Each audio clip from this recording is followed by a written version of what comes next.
Gitu. Fatur mau mengajar, Fatur mau pakai saintifik gitu. Nah, artinya kan Fatur harus menyiapkan RPP dan langkah-langkah dalam pembelajaran gitu. Nah, Kayak PKM ya Ustazah? kenapa? Kayak PKM. Kayak, iya, kalau PKM kan sudah prakteknya ya. Nah, kalau yang perencanaan ini bikin RPP-nya dulu sebelum PKM gitu. Jadi makanya mata kuliah ini tuh bikin RPP.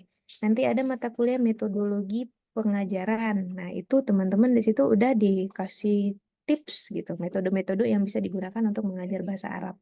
Nah, kemudian nanti PKM deh.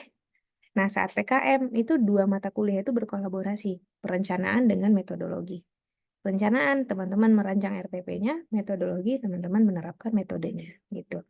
Jadi ini persiapan untuk nanti teman-teman di semester berapa tuh? PKM micro teaching sama PKM yang langsung datang ke sekolah itu, yang ngajar di sekolah, gitu. Ya. Nah, jadi untuk hari ini ada model pembelajaran pertama yaitu model pembelajaran saintifik. Model pembelajaran saintifik ini hadir bersamaan dengan diterapkannya kurikulum 2013. Jadi ada Kurtilas nih. Nah, ada model pembelajaran yang bisa digunakan atau sepadan dengan kurikulum 2013 gitu. Ibaratnya kalau kita mau pakai Kurtilas, bisa pakai model pembelajaran saintifik. Tapi apakah boleh pakai kurikulum 2013 tapi nggak mau pakai pembelajaran saintifik, maunya pakai kooperatif, boleh saja. Gitu ya. Nah, kalau pembelajaran saintifik yang hari ini akan dijelaskan oleh Vero dan teman-teman, itu ada dua hal yang menjadi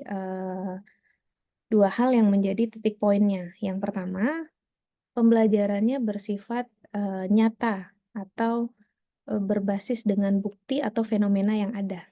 Gitu. Jadi yang diangkat tuh fenomena-fenomena yang ada saat sekarang ini. Contoh misalnya apa? Misalnya yang berkaitan dengan Arab. Apa sekarang yang fenomena yang terjadi yang berkaitan dengan Arab? Entah berkaitan dengan banjir di Dubai, misal banjir di Dubai, atau ada musik-musik Arab tertentu gitu. Nah, mungkin itu bisa diangkat menjadi bagian dari materi atau media yang ingin kita terapkan gitu. Jadi pembelajaran saintifik itu pertama dia mengedepankan fenomena atau apa namanya? Ya memang fenomena yang terjadi saat ini. Itu yang pertama. Yang kedua, menjadikan siswa sebagai ilmuwan karena saintifik kan sains gitu. Jadi siswa itu dianggap sebagai saintis. Nah, jadi kita berasumsi bahwa siswa kita itu bukan siswa yang kosong.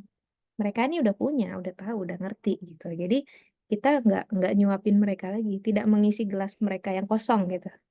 Jadi siswa ini bukan dianggap sebagai gelas kosong kalau di pembelajaran saintifik, tapi mereka sudah ada isinya.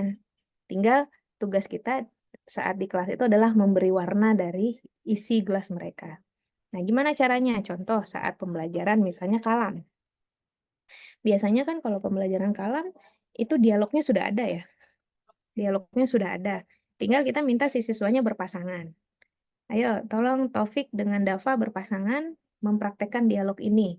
Dialognya dengan tema fisuk misalnya gitu. Dialognya sudah ada. Nah, itu memang proses pembelajaran lain. Tapi kalau di pembelajaran saintifik, temanya ada, fisuk, Taufik dengan Dava misalnya. Silakan, kalian kembangkan dialog kalian sendiri. Yang pentingnya misalnya, yang penting dalam dialog ada poin A, B, C, D, E misalnya gitu. Jadi teman-teman tuh dianggap sudah mampu. Gitu. Jadi kita bukan lagi mengisi gelas kosong ibaratnya dalam saat menerapkan pembelajaran saintifik gitu ya. Nah, ini sedikit mengantar dari saya mengenai apa namanya? Mengenai model pembelajaran saintifik. Nah, untuk lebih lengkapnya akan dipaparkan oleh pemakalah ya, Fauzia Altafani. Saya lihat sudah hadir tadi. Nur Komala sudah hadir belum? Belum ya, Nur Komala belum. Sabita Apa Dikta. Ibu Oh ya? izin Nur Komalasari izin ke rumah sakit karena tadi ada apa dia jatuh tadi. Oh iya. Oke, oke, nggak apa-apa. Iya.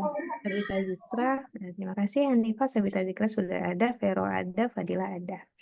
Oke, saya minta bantuan host ya. Hostnya Arvia. Arvia tolong di record pertemuan hari ini, tolong di record. Nanti hasilnya tolong diunggah di Google Classroom ya. Nah, Karena saya tidak bisa mendampingi sampai selesai teman-teman mengikuti perkuliahan. Nah, nanti saya akan cek di Google Classroom apa namanya dialognya teman-teman. Kalau ada yang tidak terjawab atau apa namanya butuh penjelasan lebih lanjut, nanti saya tambahkan di pertemuan yang akan datang. Tuh, ya. Oke, selanjutnya saya persilakan Vero, Fadila, Fauzia, Sabita untuk memulai presentasi. Dipersilakan.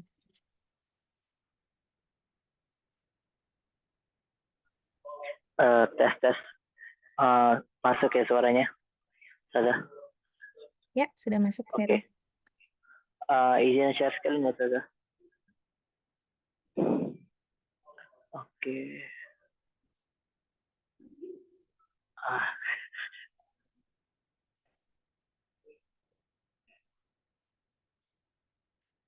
Oke, udah terlihat.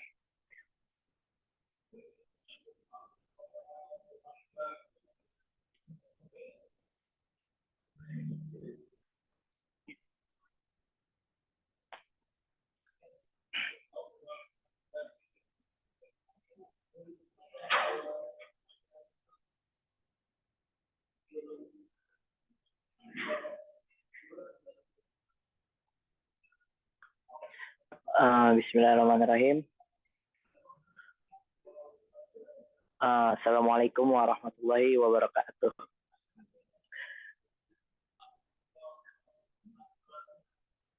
Innal hamdalillah nahmaduhu wa nasta'inuhu wa nastaghfiruhu wa na'udzu billahi min syururi anfusina wa min sayyiati a'malina may yahdihillahu fala mudilla lahu wa may yudlil fala hadiyalah.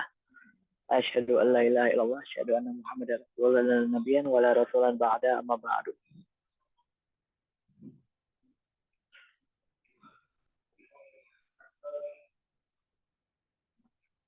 Sebelum mulai, Ane ada pantun sebentar. Jalan-jalan ke Jakarta. Dilihat-lihat nggak ada barang antik.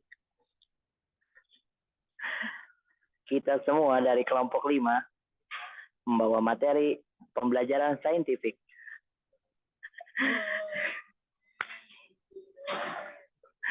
Oke, kami dari kelompok 5 membawa materi yaitu model pembelajaran saintifik. Nah, di kelompok kami terdiri dari 5 orang, yaitu anak sendiri, Vero Ananda, Fauzi Altafani, Nur Komalat Sabita, dan Fadila Fatimah Zahra. Yang qadarullah Nur Komalasari sedang ada halangan untuk menghadiri hari ini.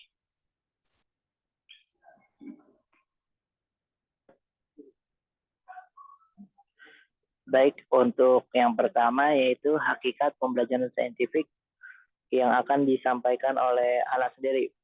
Benar ya, Fauzia? Iya kan? Oke. Hakikat pembelajaran saintifik. Model pembelajaran saintifik adalah suatu model pembelajaran yang dirancang untuk mengaktifkan peran siswa dalam pembelajaran.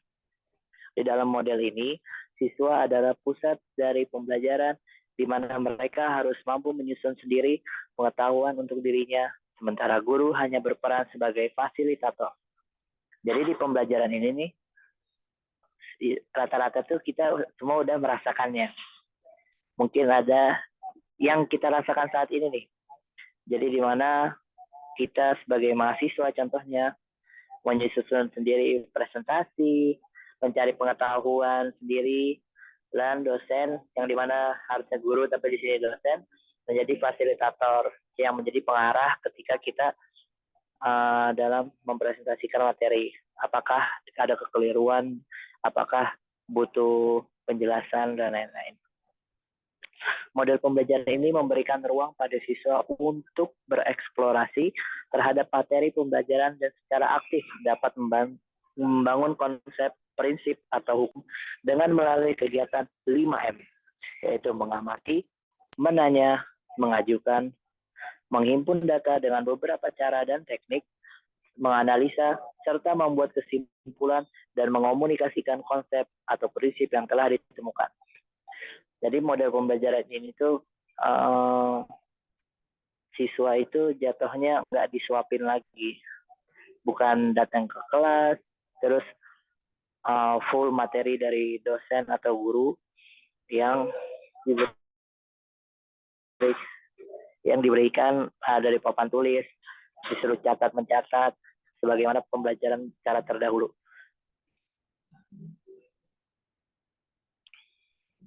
Udah ya. Model pembelajaran saintifik telah diterapkan dalam kurikulum 2013 yang bertujuan supaya siswa dapat memiliki kapabilitas dalam berpikir kritis, ilmiah, dan analitis. Pendekatan saintifik ini menjadikan kegiatan belajar menjadi sesuatu yang menyenangkan, bermakna, dan menantang, serta membantu siswa untuk mulai bisa menginvestigasi suatu permasalahan, penasaran, atau ingin tahu apa yang mereka pelajari, serta bisa menyusun konsep dari suatu pengalaman mereka dan mendapatkan pengetahuan belajar yang telah diperoleh sendiri. Pendekatan saintifik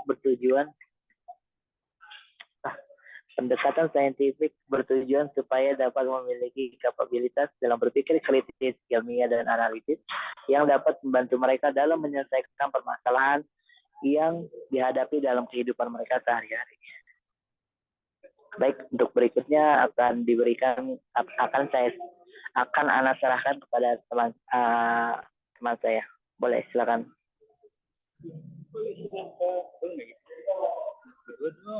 Selanjutnya adalah sintaks model pembelajaran saintifik. Pendekatan saintifik atau pendekatan berbasis proses keilmuan merupakan pengorganisasian pengalaman belajar dengan urutan logistik yang dikenal dengan istilah 5M. 5M ini mencakup mengamati, menanya, mengumpulkan informasi, menalar, dan mengkomunikasikan. Kelima kegiatan pokok 5M ini adalah aktivitas minimal. Jadi di sini guru dapat mengembangkannya sesuai dengan kebutuhan. Yaitu pendekatan saintifik ini dapat diterapkan dengan modus pembelajaran langsung, yaitu guru sebagai sumber informasi, atau tidak langsung, yaitu siswa mencari informasi. Boleh dilanjut?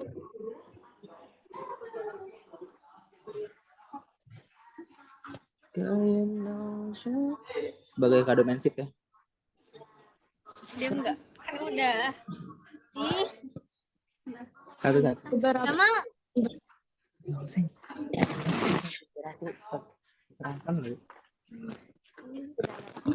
Diam enggak?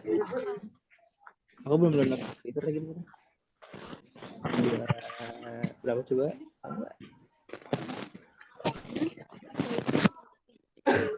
Mengerti adalah metode untuk komunikasi.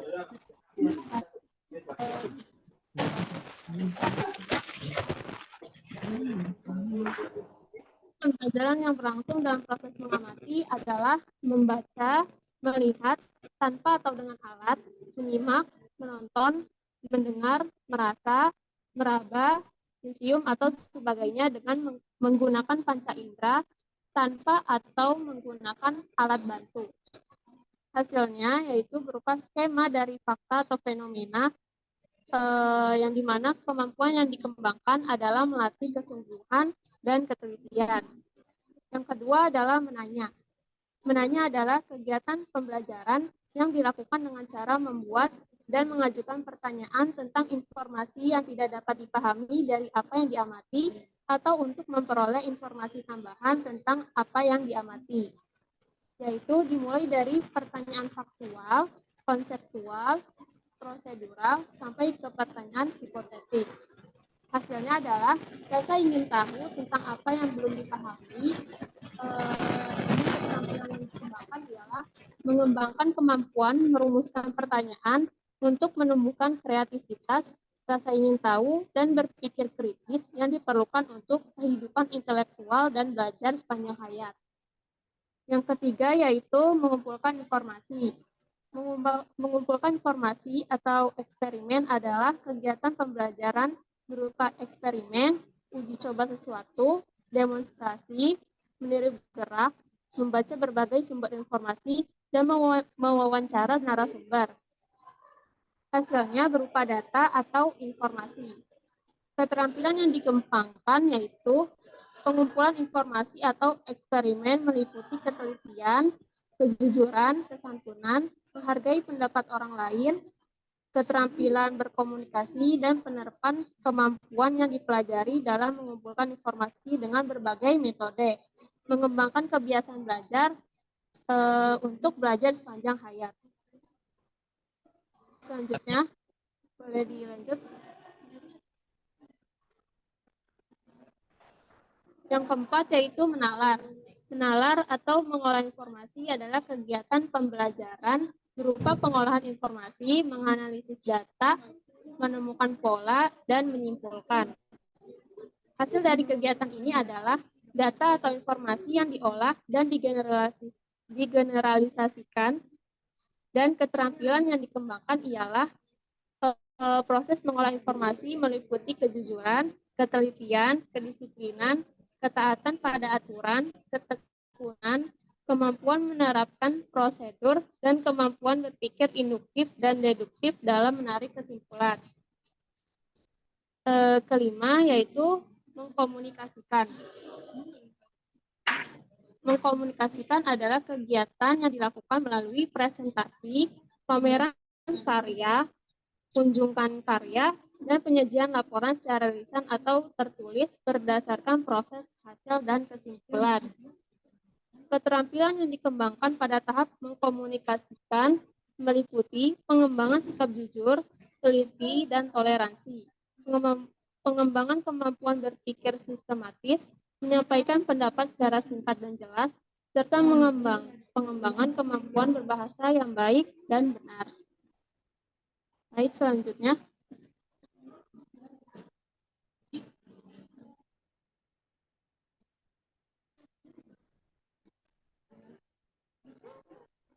Stop. Langsung sentrum kan?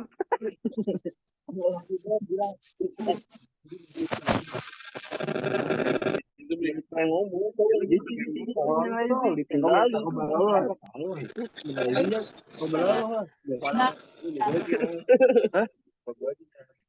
Gak mau kalah dia lagi mainnya berdua juga dia. Ya udah, coba. Iya mau tau apaan? HI. Rijal mau tuh, aja. Apain? Ayo HI. Mana? HI. Deket tadi. Gak ada duit gua.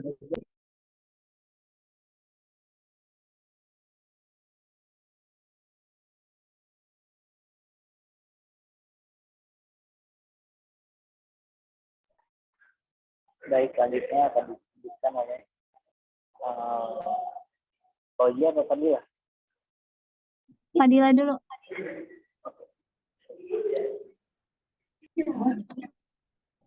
Oke, jadi kita lanjut ya teman-teman. Implementasi pembelajaran saintifik itu dilakukan secara tatap muka dan daring.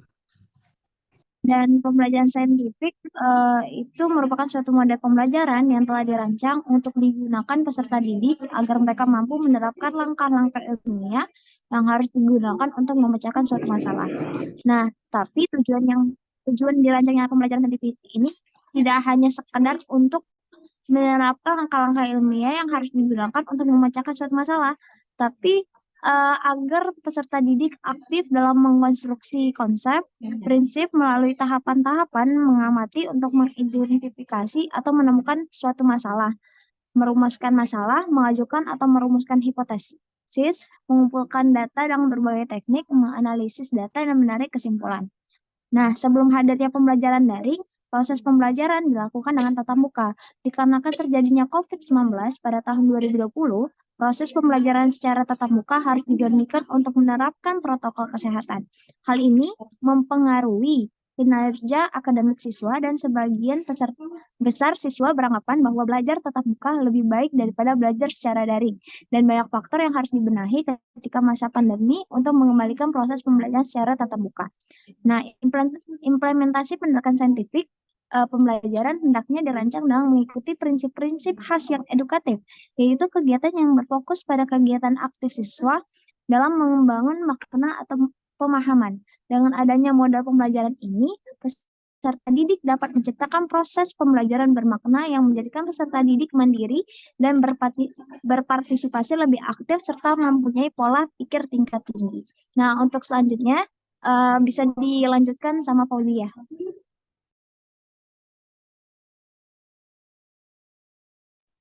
Tes, apakah suara saya terdengar?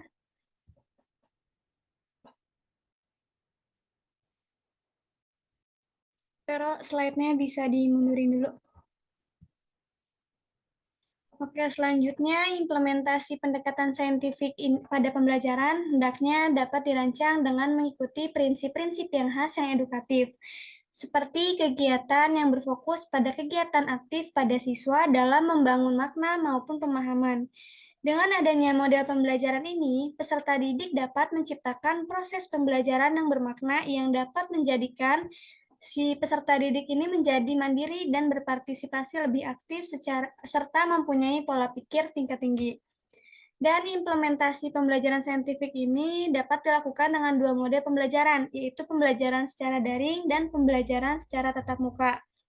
Peserta didik melakukan interaksi belajar dengan pengajar pada waktu yang bersamaan seperti menggunakan video conference, telepon, dan juga chat langsung bisa disebut dengan sinkronus.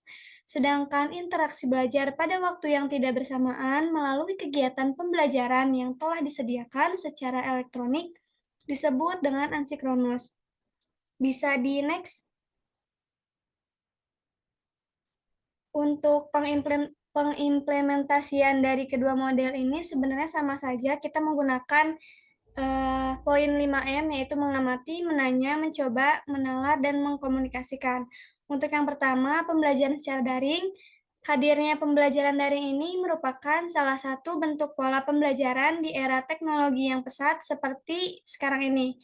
Nah, pembelajaran ini mulai diterapkan di Indonesia pada saat terjadinya pandemi COVID-19 pada tahun 2020. Pembelajaran tetap dilakukan, namun melalui jaringan internet, bertatap muka melalui aplikasi seperti Zoom, Google Meet, dan sebagainya yang terhubung dengan internet. Dengan begitu, pembelajaran pun tetap bisa dilakukan secara fleksibel dimanapun dan kapanpun. Untuk pengimplementasinya kan sama saja, namun bedanya pada pembelajaran dari ini, medianya itu dilakukan dengan yang aplikasi yang terhubung dengan internet. Kemudian yang kedua, pembelajaran secara tatap muka. Hal yang dapat diimplementasikan dari pembelajaran saintifik secara tatap muka ini, yang pertama melalui proses mengamati, yaitu guru dapat menunjukkan objek atau fenomena langsung kepada siswanya atau membawa siswa keluar kelas untuk mengamati alam sekitar. Yang kedua, menanya. Guru dapat mendorong siswa untuk mengajukan pertanyaan tentang apa yang mereka amati. Boleh di next? Yang ketiga, ada mencoba. Guru dapat memberikan kesempatan kepada siswanya untuk melakukan eksperimen maupun praktikum. Yang keempat, menalar. Guru dapat membantu siswanya untuk menganalisis hasil eksperimen maupun praktikum dan menarik kesimpulannya. Selanjutnya, bisa di next. Nah, yang selanjutnya ini ada mengkomunikasikan. Guru dapat meminta siswa untuk mempresentasikan hasil belajar mereka kepada teman-teman sekelasnya. Selanjutnya, saya serahkan kembali ke moderator.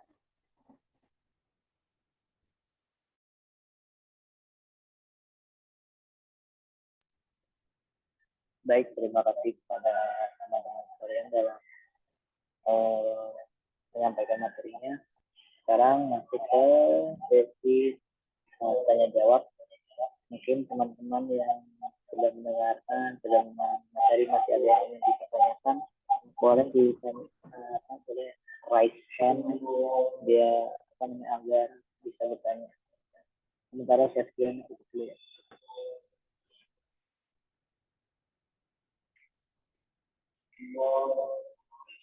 Silakan jika ada yang ingin bertanya.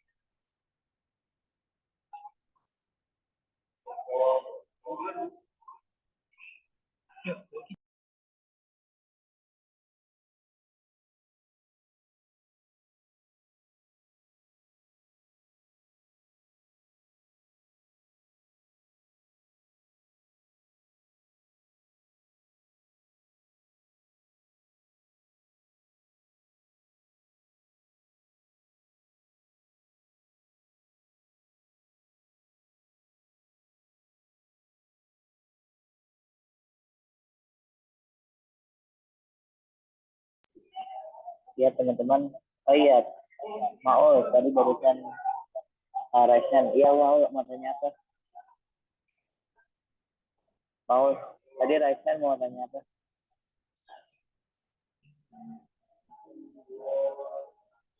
Dia nggak denger ya?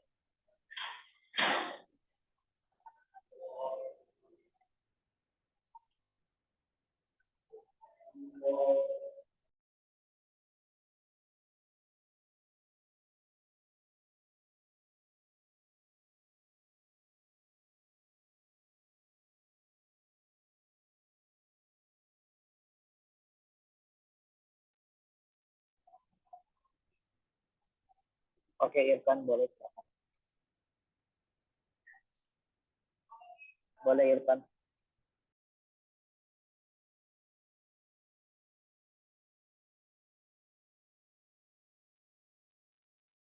Ya, Bismillah. Izin bertanya kepada para pemateri. Sebelumnya terima kasih atas penjelasannya terkait model pembelajaran saintifik. Mungkin sederhana ya pertanyaannya tentang tadi ada beberapa ya langkah-langkah dalam pembelajaran saintifik ya, yang dikenal dengan kegiatan pokok 5M. Dan salah satunya ada tentang menalar ya. Menalar. Pertanyaannya mungkin tentang ini ya, penalaran. Jadi mungkin kita tahu gitu, para siswa memiliki kemampuan yang berbeda-beda gitu. Ya, kemampuan yang berbeda-beda. Salah satunya di aspek penalaran gitu. Jadi pertanyaannya, peran kita sebagai guru di dalam mengarahkan siswa gitu. Yang tadi ini penalaran itu berbeda-beda gitu agar poin atau materi tujuan inti materi yang dipelajari tetap tersampaikan gitu meskipun para siswa memiliki penalaran yang berbeda-beda. Mungkin itu aja. Apakah dapat dipahami? Dapat dipahami. Oke, makasih Irfan atas pertanyaannya. Apakah ada lagi yang ingin bertanya yang lain? Atau kita jawab dulu? Jawab dulu saja lah ya. Dari Fauzia, Sabita, sama Fadila ada yang mau jawab nggak? Atau ada yang langsung jawab aja? Oh, ya udah, nih coba jawab ya. Oke, kita sebagai guru, misalkan kita ntar jadi guru, amin. Nah, kita nanti sebagai guru itu kan posisi pasti punya yang namanya suara kedengaran kan ya, Irfan? Oke, ya udah. Dengar orang. Oke. Nah, jadi kita sebagai guru, posisi kita sebagai guru nanti akan mendapatkan berbagai macam jenis dan spesies siswa ya kan. Ada yang ya gitulah, macam-macam lah wujudnya. Nah, kan dari penalaran juga pasti tingkatnya juga beda-beda kan. Dalam mengajari satu materi, tugas kita sebagai guru pertama adalah mengobservasi kemampuan para siswa kita. Ketika di pertemuan pertama kedua, kita melihat bagaimana semua pada masing-masing siswa yang kita ajari bagaimana kemampuan penalaran atau menangkap mereka. Dalam pertemuan di awal itu, kita secara kasar akan sudah mampu melihat di mana siapa yang mampu dan menalar dan siapa yang istilahnya agak ngerti sekali lah kalau dibilang kayak gitu. Nah, itu kita tugas kita sebagai guru itu yaitu satu, setelah mengetahui masing-masing kemampuan, kita akan mulai fokus mengajari yang kurang mampu dalam hal penalaran dan pemahaman. Karena pada dasarnya, ketika murid yang sudah mampu pun, kalau dia yang terus-terusan difokuskan oleh seorang guru, maka bagi yang kurang menalar akan menghasilkan yang namanya kemalasan. Rasa malas yang dimiliki orang oleh siswa yang kurang nalar dalam memahami akan membuat pembelajaran semakin terhambat. Jadi istilahnya kayak misalkan nih muridnya itu ada yang udah naik manjat pohon udah di 8 meter, ada yang masih di 6 meter, ada yang masih di 2. Nah, kita tuh yang 8 meter tuh istilah kasarnya ya, kita acuhkan, kita cuekin dulu. Jadi kita pertama yang 8 meter itu kita ayo semuanya semangat naik ya, bisa ya, manjatnya terus. Nah, baru tuh turun ke yang bawahnya lagi, semangatin yang di bawah. Istilahnya pembelajarannya lebih diketatin yang di bawah itu. Ayo kamu bisa belajar, kita fokusnya pada mereka. Karena kalau kita juga fokus sama anak yang sudah ahli itu, mereka juga akan merasa bosan, merasa saya kan sudah pernah belajar ini, jadi nggak males Jadi kalau mereka itu melihat gurunya lebih fokus, yang anak pintar ini melihat yang lebih fokus kepada yang kurang mampu, dia pasti mayoritas dari mereka akan merasa simpati dan mulai membantu teman-teman yang lainnya. Jadi sama-sama ngangkat tuh anak yang udah pintar sama guru itu ngangkat teman-temannya yang masih kurang dalam kenalan dan pemahaman. Dari anak sih mungkin metode yang akan anak coba praktikan pertama kali seperti itu. Bagaimana Irfan?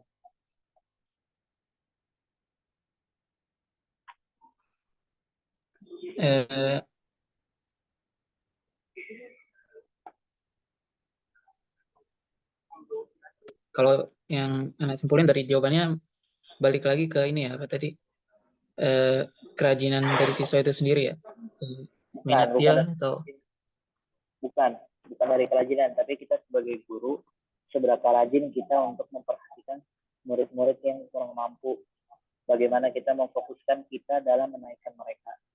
Jangan sampai kita jadinya terlalu fokus sama yang sudah pintar, itu akan membuat yang tidak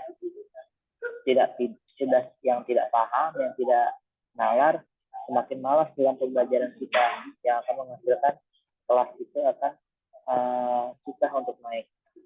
Jadi kita harus rajin dalam menaikkan atau lebih fokuskan kepada yang kurang mampu dalam memahami. Nanti kita minta tolong juga sama murid yang sudah paham untuk membantu pengajaran teman-teman yang belum paham. Jadi begitu. Jangan sampai kita yang salah target ngajarin malah menghasilkan murid yang udah nggak paham jadi malas. Itu yang bikin sifat-sifat murid yang orang udah kagak ngerti, ngapain masih ikut pelajarannya, kan gitu. Lama-lama jadi bolos dan kelas.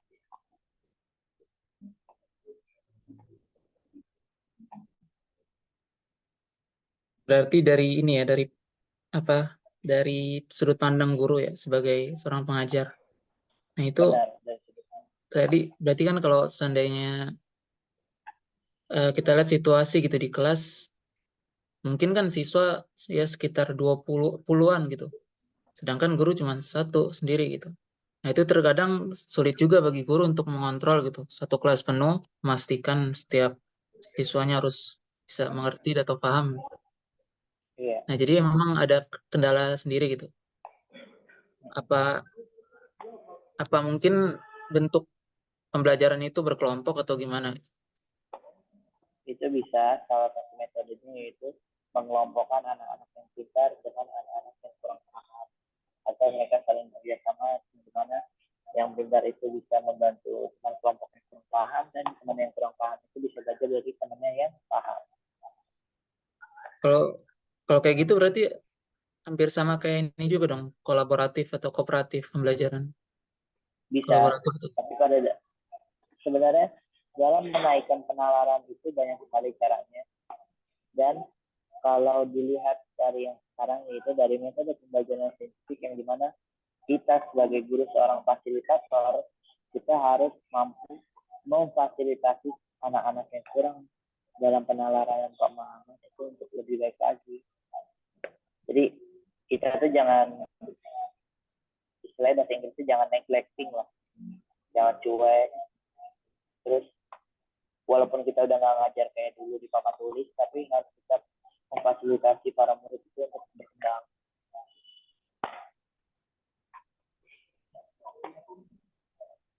Ya, Begitu, terjawab, Roh. Oke, Terima kasih. sama-sama. Makasih kembali. Tadi ada yang nge-reaction ya? Izin tanya, Vero. Suaranya kedengaran nggak? Kedengaran? Oke, Ane Arvia dari kelompok 4. Izin bertanya. Menurut kalian, implementasi model pembelajaran saintifik itu efektif diterapkan untuk kurikulum 13 atau kurikulum merdeka? Menurut kalian aja ya. Oh, Terima kasih. oke. Sama-sama. Ini kan menurut kami ya, berarti kami diskusi sebentar ya.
Oke, izin ini ya, nyampein tadi teman-teman udah pada, enggak sih, nggak teman-teman sih, udah ada yang ngasih pendapat. Beberapa dari kita itu lebih cocok jawabnya ke Kurmer, kurikulum Merdeka Belajar. Perlu kasih alasan nggak? Boleh Vero dikasih alasan? Iya. Nah nih, alasannya itu pertama itu pada kurikulum Merdeka itu kan memiliki karakteristik, yaitu kurikulum ini kan mengadakan pengembangan soft skill dan karakter siswa mahasiswa, terus fokus pada materi esensial, pembelajaran yang fleksibel, jadi nggak terpaku di kelas aja gitu. Apalagi kan kurikulum Merdeka ini kan dari segi guru hingga segi murid itu terkena dampaknya.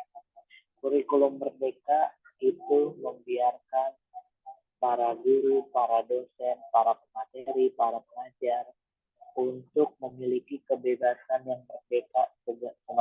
merdekanya dalam mengadakan cara pengajaran. Maka dari itu, Ana bisa sebut kalau kurikulum Merdeka itu adalah pedang bermata dua. Kurikulum bermata dua. Enggak, salah. Kurikulum yang berupa pedang bermata dua. Jadi, kurikulum ini ada benefit, ada lawannya benefit ya, ada kekurangan ya. Benefitnya itu ada 2, nggak ada 4 sih lebih tepatnya. Buat guru dulu, buat guru ada 2. Pertama, buat guru yang rajin, dosen yang rajin, dosen yang cakap, guru yang cakap, itu biasanya ketika dalam pembelajaran yang masih di dalam kurikulum 13, itu biasanya masih menggunakan pembelajaran yang ada fokus di papan tulis, catat yang ada di papan tulis, biasanya begitu kan. Baca buku halaman sekian, kumpulkan tugas halaman ini sampai ini. Minggu depan kita ada ada latihan soal, dilarang melihat buku. Dulu kan gitu ya, kan kita jelas ya. Dulu kan kita gitu-gitu doang kan, ya apalagi SD tuh. Kerjakan matematika halaman 5 sampai 10. Yang nggak bisa, yang nggak mengerjakan berdiri di tengah lapangan. Nah, dulu kan kayak gitu tuh gaya ini ya. Nah, kalau sekarang tuh guru tuh nggak bisa terpaku hanya dengan cara pengajaran. Soalnya ketika kursilas itu cara pembelajaran diatur oleh pemerintah, oleh Kemendikbud, dikasih tatanannya tuh, tatanan pengajaran. Jadi ada tutorial ngajar tuh. Tapi kalau di kurikulum Merdeka itu benar-benar Kemendikbud bukan benar-benar memerdekakan kita cara pengajaran dengan cara memberikan beberapa metode pengajaran. Jadi kayak discovery learning, terus ada yang project based learning dan lain-lain. Itu ada itu based learningnya tuh disediakan oleh Kemendikbud, dan kita dibebaskan bagaimana cara pengajaran yang ingin kita sampaikan. Bagi guru yang sudah muak dengan kurikulum 13 yang ingin berkembang dan memperbaiki cara pengajaran yang lebih baik, ini adalah suatu kemerdekaan yang benar-benar merdeka gitu. Istilahnya kayak budak yang udah lama dikerja rodi, dibebasin benar-benar, pasti kan bahagia banget ya. Wah, enak banget coy, udah bebas, nggak terbelenggu lagi ya kan, kayak gitu. Tapi ada minusnya begini, untuk dosen, untuk guru yang pemalas, yang nggak pernah soal latihan, bukan nggak pernah, yang nggak pernah hadir dalam pertemuan, yang nggak pernah memberikan kita penjelasan, yang kerjanya cuma jadi hanya dengan menyuruh kita PPT, menyuruh kita bikin video, tugas ini, tugas itu, yang nggak mengerjakan nilai dikurang poinnya, yang nggak mengerjakan nilai dikurang, harus ada perbaikan. Terus cuma dikasih cara pakai aplikasi ini lain-lain, cuma kita dilepas banget gitu, kayak misalnya kayak ayam pagi-pagi dilepas, sore disuruh pulang gitu. Nah itu dosen guru yang kayak gitu mendapatkan kebebasan, kemerdekaan, bagaimana layaknya seorang narapidana yang awalnya terbelenggu di penjara dibebasin merdeka. Nah itu jadi bebas tapi jadinya pemalas, nggak, makin parah lagi, makin downgrade lagi. Yang ketika mereka di kursilas itu udah menggunakan metode kursilas seminimal mungkin, yang penting kerjain. Sekarang udah dimerdekakan, makin low lagi derajat dan kualitasnya. Jadi emang kurikulum merdeka ini pedang bermata dua, menguntungkan bagi yang pintar, menguntungkan siswa yang pintar, dosen, guru yang pintar, cerdas, tetap pembelajaran makin bagus. Harapannya sih begitu ya, normalnya ya, manusia yang normal. Tapi ada manusia yang malah pemalas ya kan, yang gurunya malah cuma absen doang, tahu-tahu nyuruh tugas doang, nggak pernah hadir, nggak pernah mengadakan pembelajaran.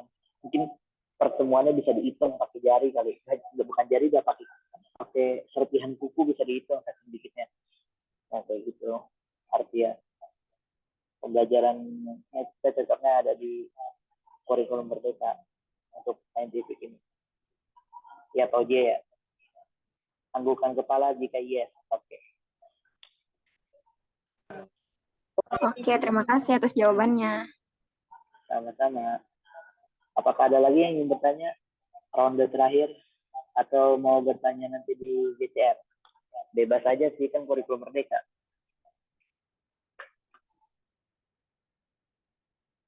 Teman-teman yang lain, mungkin Sabrina mau bertanya. Sabrina, Fatur, Jakaria ke, Alfia, Rena. Itu Rena ada orangnya ya sih? Kalau ada, ya Rena diem dong.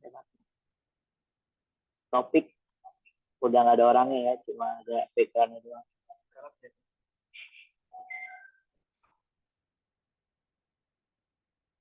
Oke, nggak ada lagi ya yang bertanya ya.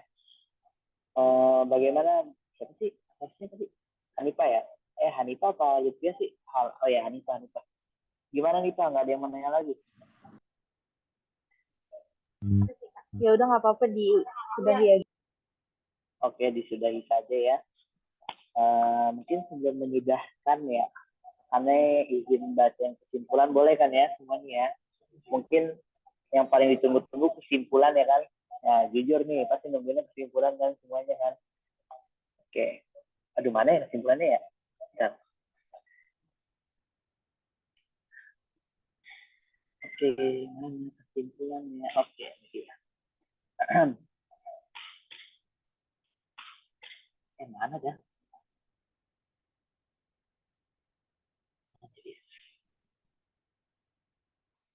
Kesimpulan pembelajaran saintifik, model pembelajaran saintifik, yaitu Islamabad di mana?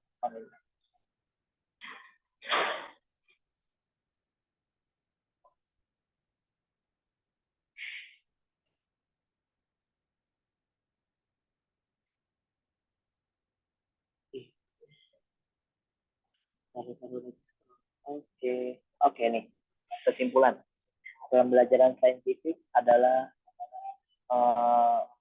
pembelajaran yang menunjukkan bahwa model ini bertujuan untuk mengaktifkan peran siswa dalam pembelajaran, di mana siswa menjadi pusat pembelajaran dan guru berperan sebagai fasilitator.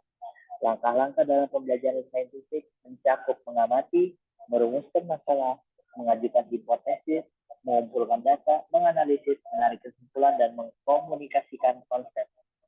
Pendekatan ini bertujuan agar siswa memiliki kemampuan berpikir kritis, ilmiah, dan analitis, serta dalam menyelesaikan permasalahan dalam kehidupan sehari-hari. Implementasi pembelajaran saintifik dapat dilakukan baik secara tatap muka maupun secara daring. Pembelajaran daring memungkinkan fleksibilitas dalam waktu dan tempat. Sementara pembelajaran tatap muka memungkinkan interaksi langsung antara guru dan siswa dalam proses pembelajaran.